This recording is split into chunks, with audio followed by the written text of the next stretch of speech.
Um olhar sobre o mundo, a vida e a sociedade, à luz da Palavra de Deus, com Augustus Nicodemos. Está entrando no ar mais uma edição do programa Em Poucas Palavras da Primeira Igreja Presbiteriana de Goiânia. Eu sou Natsan Matias, comigo, pastor Augustus Nicodemos, pastor da Primeira Igreja Presbiteriana de Goiânia. Olá, pastor, como vai? Olá, Natsan, querido ouvinte. Queremos saudá-lo aqui com a paz do Senhor Jesus, desejar que esse programa seja uma bênção na sua vida. O mundo testemunhou boquiaberto quase que em tempo real, uma vez que várias pessoas compartilharam vídeos da tragédia, um dos maiores terremotos no Nepal nos últimos 80 anos na história daquele país. De acordo com a imprensa, mais de 5 mil mortes confirmadas e mais de 10 mil feridos apenas no Nepal, sem contar os mortos e feridos nos países vizinhos. Em resumo, há um enorme número de pessoas que perderam suas vidas, famílias inteiras, casas e todos os seus bens. Como entender tudo isso à luz da Bíblia, uma vez que cremos que Deus está no controle de todas as coisas? Essa é a pergunta tema do programa de hoje e certamente você dedicará toda a sua atenção a ele. Pastor Augustus, não apenas esta tragédia, mas outras que entraram para a história recente do mundo, elas ocorrem, a pergunta que poderiam fazer, né? Elas ocorrem à revelia, ou seja, sem que Deus saiba o que está acontecendo? Ou podemos encontrar alguma luz na Bíblia para tentar compreender esses eventos? É uma pergunta retórica, mas acredito que muita gente faz. Muita gente faz, né? Assim, eu inclusive, Natsan, há alguns anos passados, quando houve aquele tsunami de proporções gigantescas na costa da Ásia, que matou milhares de pessoas e atingiu a vida de outros tantos milhares, aqui no Brasil houve quem, na tentativa de defender Deus, né, dissesse que Deus não podia ter feito nada porque ele não conhece o futuro. Né? Deus não sabe o que é que vai acontecer e nem sempre Deus se ergue ou resolve interferir em calamidades desse tipo, né? Então, inclusive, essa posição provocou uma polêmica muito grande, não é? No meio dos evangélicos e tudo mais. Eu acho que vocês devem lembrar alguma coisa a respeito disso. A verdade, Natsan, é que a Bíblia nos apresenta Deus como sendo onisciente, onipotente e onipresente. Ou seja, Deus sabe todas as coisas, Deus está em todo lugar e Deus pode todas as coisas. Ele é infinito no seu ser, na sua sabedoria, não há limite ao seu conhecimento, ao seu poder. Então, em nenhum momento, não é, nós poderemos chegar a dizer, eu sei que você não está dizendo isso, você está só fazendo a pergunta, né? Mas em nenhum momento nós podemos dizer que Deus não sabia, Deus não tinha conhecimento, ou nem dizer que Deus não poderia ter evitado aquele terremoto, não é? Porque isso seria negar alguns desses atributos de Deus. A gente sofre com essas pessoas, a gente lamenta o que a gente puder fazer para mandar alívio para o sofrimento delas, orar por elas, isso com certeza nós devemos fazer. A questão que nos depara é teológica. Como é que um Deus que é bom, um Deus que é justo, um Deus que é todo-poderoso, como é que num universo criado por ele, catástrofes dessa natureza acontecem e as pessoas ainda perguntam, né, atingindo a vida de tanta gente inocente, né? A resposta que a Bíblia dá é, primeiro, que não há inocentes. Isso aí nós temos que levar em consideração. Do ponto de vista da Bíblia, do ponto de vista de Deus, não há pessoas inocentes. A Bíblia diz que todos pecaram e carecem da glória de Deus. Não há um justo, não há um sequer. Cada ser humano é indesculpável diante de Deus pelas suas atitudes e ações. Não há ninguém que consiga sempre fazer o bem e nunca pecar e nunca errar.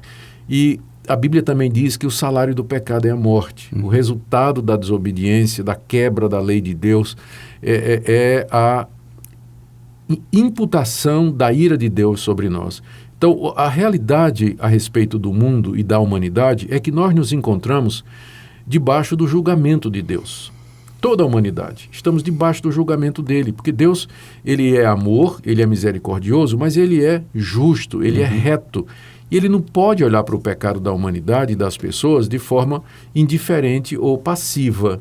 Então, a ira de Deus se acende todo dia contra povos, contra indivíduos, contra nações que o desafiam, que adoram outros deuses, que praticam a imoralidade, que rejeitam a sua revelação, que maltratam o próximo, que oprimem o seu semelhante. Então, esse tipo de coisa, essas tragédias que acontecem, elas não são resultado, ou não devemos pensar que são castigo por um pecado individual de alguém, mas é o resultado da ira de Deus sobre um mundo rebelde contra ele. Não estou dizendo que o pessoal do Nepal é mais rebelde do que o pessoal do Brasil. Na verdade, somos todos farinha do mesmo saco. O nosso coração é rebelde contra Deus. Aqui no Nepal, nos Estados Unidos, na China, onde for. Nossa humanidade provém do mesmo tronco. Então, estamos no estado de rebelião contra Deus. E Deus, então, para mostrar a sua ira, mostrar a sua santidade e até já numa antevisão, para dar uma amostra do que é um inferno que aguarda os impenitentes, ele permite que estas tragédias aconteçam. Essas tragédias mostram o poder de Deus, mostram como nós dependemos dele, mostram a nossa pecaminosidade, como nós somos vulneráveis, como nós somos impotentes diante pequenos, né? Às vezes a gente acha que tem o controle de todas das coisas, né? Então, Deus usa todas estas coisas para nos trazer ao arrependimento, para que o ser humano reflita a respeito de todas estas coisas e para que nós possamos admitir os nossos pecados e nos voltar humilhados e arrependidos diante de Deus. É uma oportunidade também para nós expressarmos amor ao próximo, mostrar compaixão, cuidado para com estas pessoas que foram atingidas por essas tragédias. Em resumo, Natsan, o que eu estou dizendo? Deus, claro que Deus sabe de todas estas coisas. Estas tragédias, elas fazem parte dos juízos temporais de Deus sobre a humanidade e são já uma antecipação do juízo eterno que se aproxima, o grande dia do juízo e depois dele o inferno, onde os pecadores não arrependidos haverão diante de Deus sofrer e pagar pela sua desobediência pela eternidade afora. Então, não há inocentes, não é? Não há inocentes diante de Deus e eu também não creio que, como eu já disse, os pecadores do Nepal são piores do que os pecadores brasileiros, não é? Nós todos estamos no mesmo barco e somente o Evangelho de Cristo pode nos livrar da ira futura, da ira vindoura. Essa é a razão pela qual Deus mandou seu Filho Jesus Cristo ao mundo. Lá na cruz, ele experimentou a dor, o sofrimento, a ira de Deus, a ponto dele dizer: Deus meu, por que me desamparastes? E desta forma, ele é o caminho para o Pai, e aquele que crê em Jesus Cristo tem a vida eterna e é livre da ira vindoura, já a partir daqui. Isso não quer dizer que nós não estejamos sujeitos a passar por essas tragédias, mas a tragédia maior, que é o inferno eterno, ela não mais acontecerá para aqueles que estão em Cristo Jesus. Obviamente que quando acontece uma coisa como essa, né, e a gente falando sobre um Deus que está irado contra o pecado, enfim, a gente não chega à conclusão de que as casas só dos incrédulos que caíram, né? Foi de todos. De todos. Inclusive os próprios, aqueles que creem em Jesus, podem ter morrido numa tragédia como essa. A mesma tragédia alcança os que creem em Jesus Cristo como Senhor e Salvador e os que não creem. Para os que creem em Jesus como Senhor e Salvador, uma tragédia como essa faz parte do processo que nós chamamos de santificação, de correção, de edificação, em que Deus usa a dor e o sofrimento para nos ensinar a depender dele e almejar a casa do Pai que Deus nos prometeu. Para aqueles que não são de Deus, aqueles que rejeitam a Deus, estas tragédias já são uma antecipação do juízo eterno e do sofrimento que se aproxima no lago de fogo e enxofre. Então, embora seja a mesma tragédia, ela funciona de duas maneiras diferentes, de acordo com a fé que a pessoa tem em Cristo Jesus ou deixa de ter. O Salmo 19, quando diz: os céus proclamam a glória de Deus e o firmamento anunciam as obras de suas mãos, as tragédias estão inclusas? Estão inclusas também, porque você soma isso aí com o que Paulo declara em Romanos capítulo 1, no verso 18, a ira de Deus se manifesta dos céus contra toda impiedade dos homens que rejeitam a verdade pela injustiça. O céu ali não é o lugar onde Deus mora, mas é os céus, né, que a gente olha e vê, céu de estrela. Então, a criação, a natureza ao nosso redor mostra que é um Deus e que esse Deus está irado porque os homens rejeitam a sua revelação e vão adorar a própria natureza em vez de adorar o Criador. Em vista de tudo isso, pastor, o que nós devemos conclamar todas as pessoas, não só olhar para essa tragédia e dizer, não, é Deus que está fazendo esse sofrimento, então não podemos fazer nada, não é? É também um chamado para ajudar, para orar, para interceder. Claro, sem dúvida, é uma oportunidade que a igreja tem de praticar as boas obras, de ajudar os que sofrem.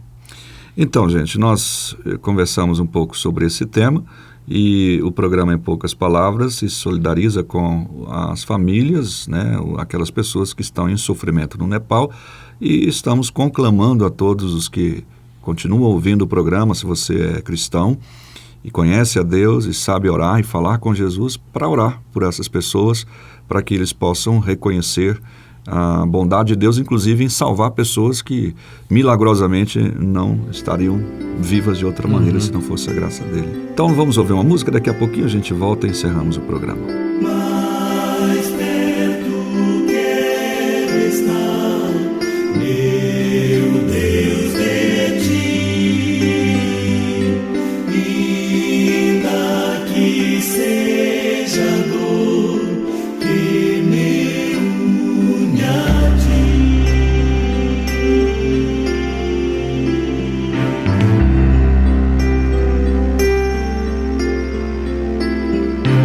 Paz e descanso a mim, teus braços dão,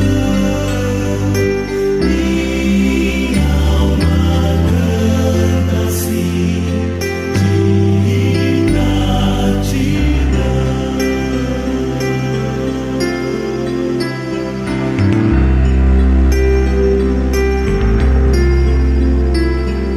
Sempre de suplicar, mais perto quero estar,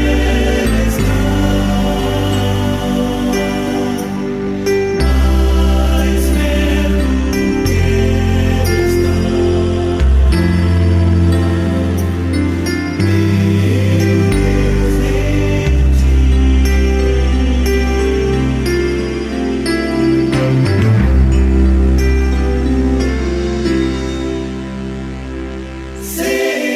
sempre de suplicar, mais perto quero estar,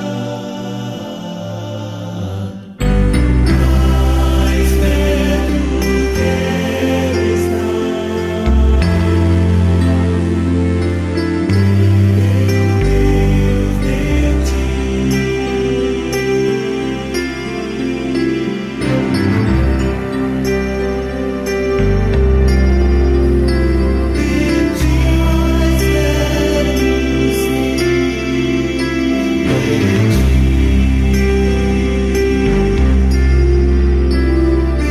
Estamos de volta, chegamos ao final, o nosso tempo se esgotou. Agradecemos a sua audiência mais uma vez. Esperamos você amanhã aqui, neste mesmo horário. Pastor Augusto, suas palavras. Muito obrigado pela sua audiência, querido ouvinte. Até o próximo programa. Se você deseja saber mais sobre esse e outros assuntos à luz da Palavra de Deus, domingo às 9 da manhã ou às 7 da noite. Será um prazer conhecê-lo pessoalmente. Primeira Igreja Presbiteriana de Goiânia, Rua 68, esquina com 71 Centro.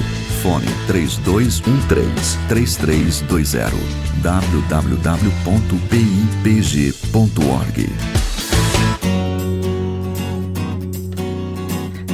Em poucas palavras,